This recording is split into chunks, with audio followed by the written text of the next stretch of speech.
আসসালামু আলাইকুম। আজকে আমার ভিডিওটা যে দেখতেছেন তার বাড়িতে যদি মেহমান আসে আর আমার এই ভিডিও ফলো করে যদি সেই মেহমানকে আপনি আপ্যায়ন করেন, তাহলে আমি আশা করি যে আপনার বাড়িতে যেই মেহমান আসবে সেই মেহমান তো আপনাকে সারা জীবন মনে রাখবেই। সেই সাথে আপনি মরে যাওয়ার পরও আপনার মেহমান আপনাদেরকে মনে রাখবে। তো মেহমান আপ্যায়ন করা যদি শিখতে চান তাহলে আমার পুরা ভিডিও জুড়ে থাকুন, আশা করি ভালো লাগবে। তো এই যে দেখতে পাচ্ছেন যে আমি ডাল রান্না করতেছি আর ডালের ভিতরে দিয়ে দিয়েছি হচ্ছে টমেটো। কারণ হচ্ছে যে মেহমান আসছে আমার বাসায় বেড়াতে, আর তাকে যদি আমি ক্ষেতের পিওর টমেটো দিয়ে ডাল রান্না করে না খাওয়াই তাহলে এটা কেমন দেখায় বলেন। আর এখানে যে আমি তেল আর পেঁয়াজ রসুন দিয়েছি ডালের বাগার দেওয়ার জন্য, এটা আমি প্রতিদিন যেরকম দেই তার তুলনায় একটু কম দিয়েছি। কারণ হচ্ছে মেহমানদের যদি আবার গ্যাস্ট্রিক হয়ে যায় সেই জন্য। আমি কখনোই চাই না যে আমার বাসায় কেউ এসে সে অসুস্থ হয়ে যাক। আর এই যে তো দেখতে পেলেন যে আমি ডালের ভিতরে আমাদের ক্ষেতের পিওর ধনেপাতা দিয়ে দিয়েছি, একদম ঘ্রাণযুক্ত এই ধনেপাতাগুলো। আর এগুলো দেওয়ার কারণে ডালের স্বাদ 4 গুণ বেড়ে যাবে। আর বন্ধুরা, এই যে কষ্ট করে ভিডিওটা দেখতেছো আর আমিও কষ্ট করে ভিডিওটা বানিয়েছি, তাহলে একটা লাইক করে দাও। লাইক যদি না করো তাহলে তো আর ভিডিও বানাতে ইচ্ছে করবে না। একটা কথা বলতে হচ্ছে কি যে মেহমান তো মেহমানই, মেহমান তো আর সারা দিন আমাদের বাড়িতে এসে বসে থাকবে না। তারা আসবে, হয়তো এক দুপুর থাকবে, না হয় এক দুপুর আর এক রাত থাকবে, তা না হয় এক দুপুর এক রাত এক সকালেই থাকবে। এর থেকে বেশি তো আর থাকবে না বলেন। আর তাদেরকে যদি আমি 3-4 গুণ মজাদার খাবার যদি রান্না করে না খাওয়াই তাহলে কেমন দেখায় বলেন। আর এই যে দেখুন ডালটা কত সুন্দর দেখাচ্ছে, একদম পারফেক্ট মিডিয়াম ঘন ডাল রান্না করেছি। আর এর ভিতরে আমি জিরার ফাঁকি দিয়ে দিলাম। আর কিছু মানুষের বাসায় হচ্ছে কি যে বেড়াতে গেলে তারা একদম গাঙ্গের পানির মতো পাতলা করে ডাল রান্না করে থাকে। এটাকে কি মেহমান আপ্যায়ন বলে বলেন? আবার দেখা যায় যে কোনো বাড়িতে বেড়াতে গেলে তারা কি করে ইলিশ মাছ রান্না করে রেখে দেয়, মানে ভুনা ভুনা ভুনা ভুনা করে রেখে দেয়। আর আমি তো আমার জীবনে কোথাও বেড়াতে যেয়ে আমি ইলিশ মাছ খেতে পারি নাই শুধুমাত্র কাটা বাছার জন্য। এখন আমি বেড়াতে যেয়ে যদি গলায় কাটা বসাইয়া আসি তাহলে আমার জীবনে কি হবে বলেন। আবার তার সাথে সাথে তো রয়েছে চুলকানি ফ্রি, একদম ফ্রি। তো ফ্রেন্ডস, আপনারা তো দেখতেই পেলেন যে আমার ডাল রান্নাটা করা হয়ে গেছে। এখন আমি আমাদের ক্ষেতের একদম টাটকা পিওর শাক রান্না করব। শাকগুলোকে আমি সুন্দর করে ধুয়ে কেটে তারপরে ধুয়ে রেখেছি, এখন আমি কড়াইয়ের ভেতরে দিয়ে দিচ্ছি। আমাদের বাড়িতে মেহমান আসছে বলে কথা আর আমি শাক রান্না করব না তা কি করে হয়। আমাদের মানে খেতে যেদিকে তাকাই সেদিকেই হচ্ছে শুধু সবুজ আর সবুজ, সুন্দর সুন্দর শাক পাতা, লতা পাতা। আর এগুলো যদি সুন্দর করে মেহমানদের না দেই বা না খাওয়াই তাহলে তো মান সম্মান থাকবে বলেন। আবার কিছু বাড়িতে বেড়াতে গেলে দেখি যে তারা 8 থেকে 10 আইটেমের ভর্তা বানায়, আবার 5 থেকে 6 আইটেমের মাছ রান্না করে, আবার 5 থেকে 6 আইটেমের গোশত রান্না করে।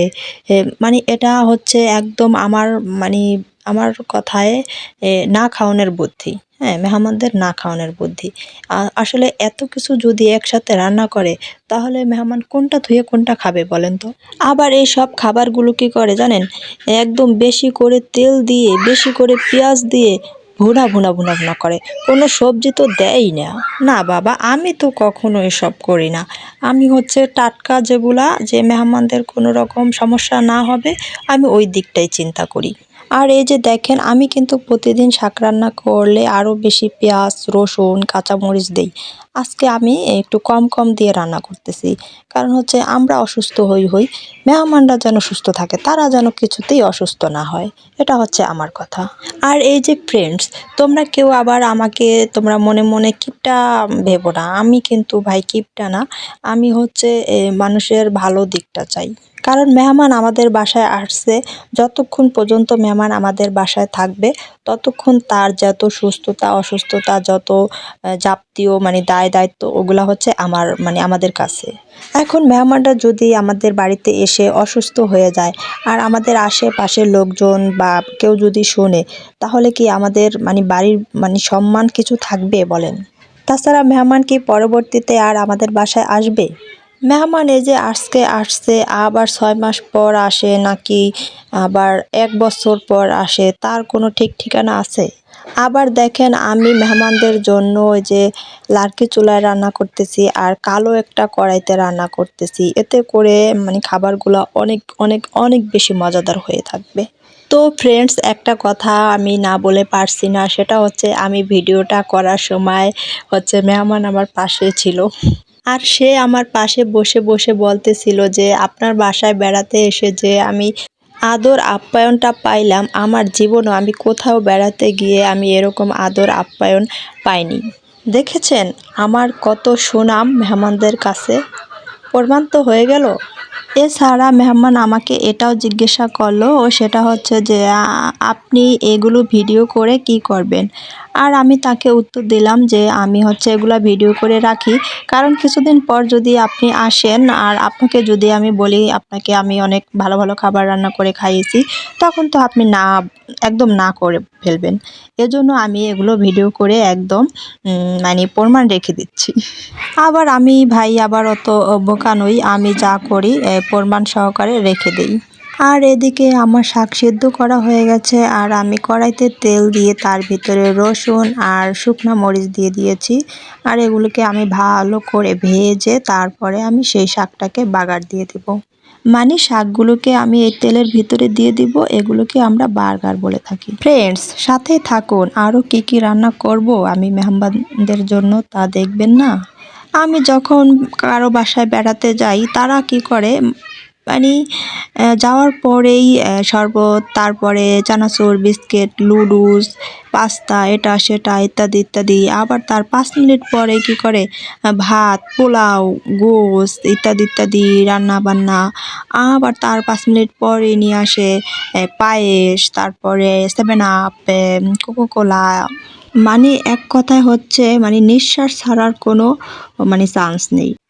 হচ্ছে মানুষকে অসুস্থ করার বুদ্ধি। তারা যেন আর কখনো তাদের বাসায় বেড়াতে না আসে, সেই জন্য তারা এটা করে থাকে। আবার এত কিছু খাওয়া দাওয়ার পরে একটু বিকাল হলেই বলে চলেন ঘুরতে যাই, আমরা একটু ঘুরে আসি। তাদের বুদ্ধি হচ্ছে যেন ঘুরতে যেয়ে রাস্তায় অসুস্থ হয়ে পড়ে থাকে, তাদের বাসায় যেন আর না আসা লাগে।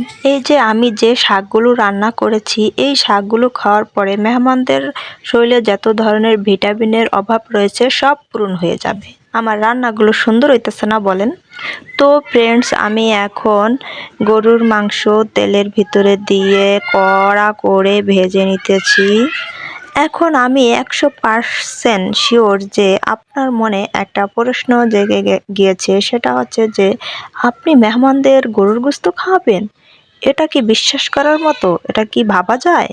দাঁড়ান, আপনার প্রশ্নের উত্তরটা আমি দিয়ে দিচ্ছি। আমি হচ্ছে এই গরুর মাংসগুলো একদম কড়া করে ভেজে কষা করে রান্না করব। আর রান্না করে আমি খাবারের সময় টেবিলের এক পাশে এক কোণে রেখে দিব। আর রাখার পরে আমি বলতে থাকবো যে মেহমানেরা, আপনাদের জন্য তো আমি এটা রান্না করেছি, গরুর গোশত রান্না করেছি। আর আপনারা তো জানেনই যে গরুর গোশত খাওয়ার পরে মানুষের কত ধরনের সমস্যা হয়ে থাকে। এই যে মুখটা, আপনার ফেসটা কত সুন্দর ফ্রেশ, আপনি কত সুন্দর একটা মানুষ, কিন্তু এই গরুর গোশত দিয়ে ভাত খাওয়ার পরে আপনি বাসায় যেতে যেতে দেখবেন আপনার ফেসে এত বড় বড় পিম্পল হয়েছে, কি আর বলবো। আর তখন তো আপনাকে দেখতে অনেক বেশি বাজে দেখাবে। এখন আপনার ইচ্ছা আপনি খাবেন কিনা। আমি তো ভালোর জন্যই রান্না করেছিলাম, এখন আপনার কোনো ক্ষতি হবে এটা তো আর আমরা চাই না। এছাড়াও কিন্তু আপনার অনেক চুলকাবে, এই গরুর গোশতগুলোতে অনেক চুলকায়, কি বলবো, এই গরুতে সমস্যা ছিল। এর আগেও মানে কিছুটা ছিল, রান্না করে খেয়েছিলাম। আমাদের যে কি চুলকাইছে কি বলবো। আর আমার এসব কথা শুনে মেহমান বলবে, না না ভাই দরকার নেই, আমি পিম্পলকে অনেক বেশি ভয় পাই, আমি চাই না আমার ফেসটা নষ্ট হোক, আপনি আপনার গরুর গোশত আপনারাই খান। আবার এছাড়াও আমি মেহমানদের জন্য পায়েস রান্না করে দিচ্ছি।